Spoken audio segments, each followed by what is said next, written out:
Jumpa lagi, salam jumpa para entok semuanya. Saat ini bersama dengan Leo 76 channel. Semoga apa yang akan nanti saya sampaikan cukup bermanfaat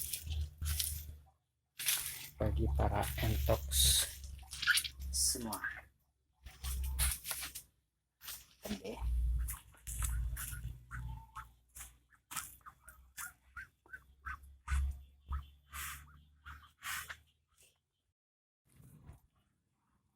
Di sini saya ingin membagikan sedikit tips bagaimana para peternak entok ini bisa menghasilkan atau bisa panen tiap bulan. Nah, kalau di nilalar kan nggak mungkin ya, entok itu tiap bulan bertelur.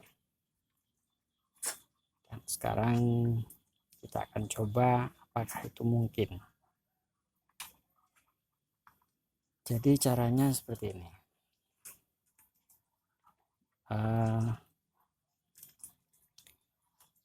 Masa entok persiapan sampai dengan bertelur itu kira-kira 1 bulan. 2 minggu mereka pengisian entoknya, endoknya atau bertelurnya itu biasanya setelah angrem. Ada jeda sebelum waktu bertelur itu kira-kira 2 minggu lagi. Jadi setelah angrem lalu 2 minggu mereka break, endok, makan, kawin. Terus kemudian setelah 2 minggu paling lama itu biasanya sudah bertelur lagi. Setelah bertelur, proses bertelurnya itu kalau seandainya dia endoknya banyak, telurnya banyak, jadi misalnya 10 sampai 15 atau sampai 20 butir, itu per hari bebek itu entok ini cuma bertelur 1. Jadi kalau 20 butir endoknya berarti 20 hari. Kalau 15 butir berarti 15 hari. Atau kadang malah ada yang sempat break setelah 5, 6, 7 endok, dia break 2-3 hari baru dia ngendok lagi. Nah, jeda waktu yang panjang seperti ini yang kadang-kadang tidak efisien buat para peternak. Karena apa? Waktu mereka untuk panennya itu lama. Sementara kan kepengennya tiap bulan menghasilkan ya.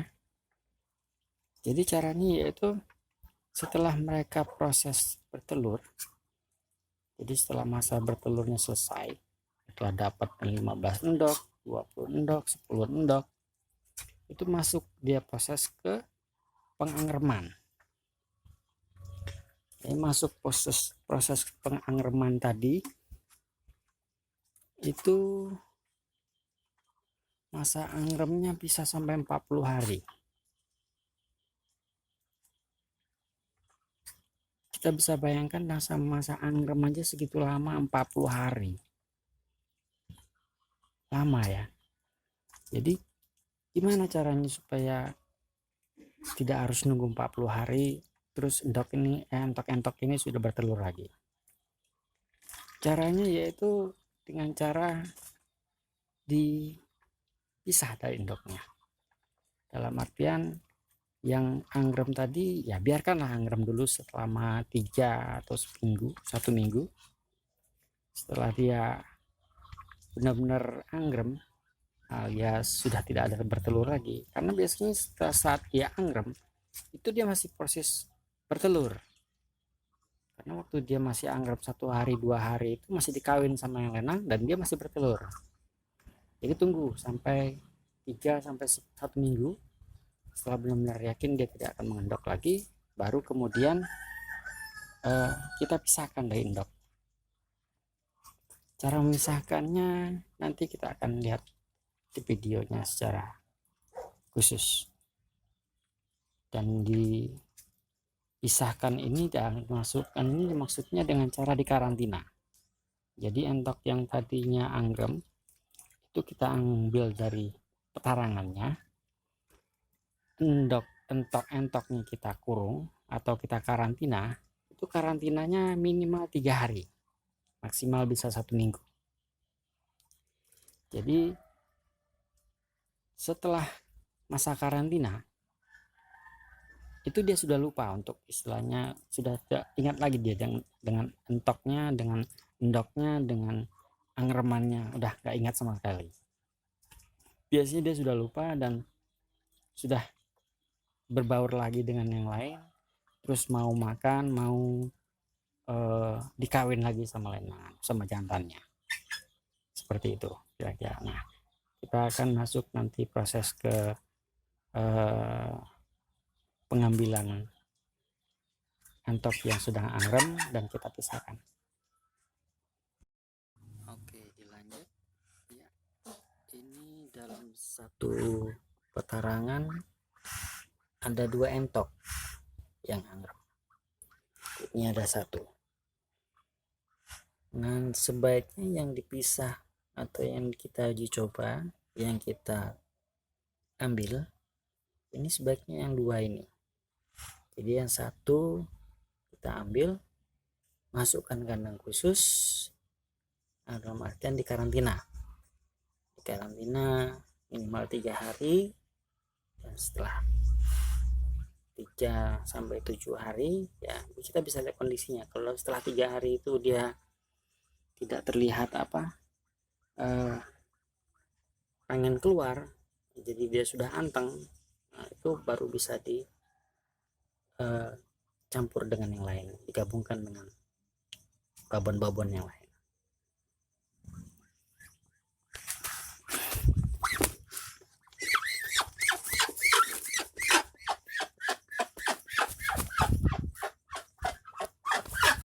Ya, jadi di karantina seperti ini dikurung kira-kira 3 sampai 1 minggu. Jadi begitu ya para entok mania, teman-teman semua. Loh, pada kabur semua, pada menghilang. Kesana semua rupanya ngumpul ya. Pakannya sudah habis, bersih. Buat para teman-teman jangan lupa like dan subscribe-nya, karena like dan subscribe itu gratis. Selain itu nanti kedepannya akan ada beberapa video tips-tips tentang bagaimana caranya membuat entok itu kembali semangat buat makan. Entok-entok yang loyo, lesu, sakit-sakitan atau merasa kurang enak badan, itu kita buatkan ramuan supaya makan bisa semangat lagi, sehat seperti ini, sehat ya. Ini bondol gaji, itu dragon lokal, itu lenangan bondol gaji, itu lokal dragon. Sekali lagi saya minta like dan subscribe-nya.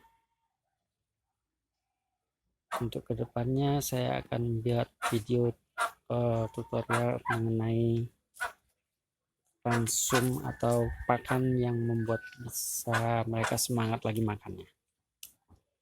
Selain itu saya juga akan menampilkan cara membuat mesin tetas sederhana dengan hanya modal peralatan yang ada di rumah dan sedikit modal, ya kira-kira 50.000 sudah cukup.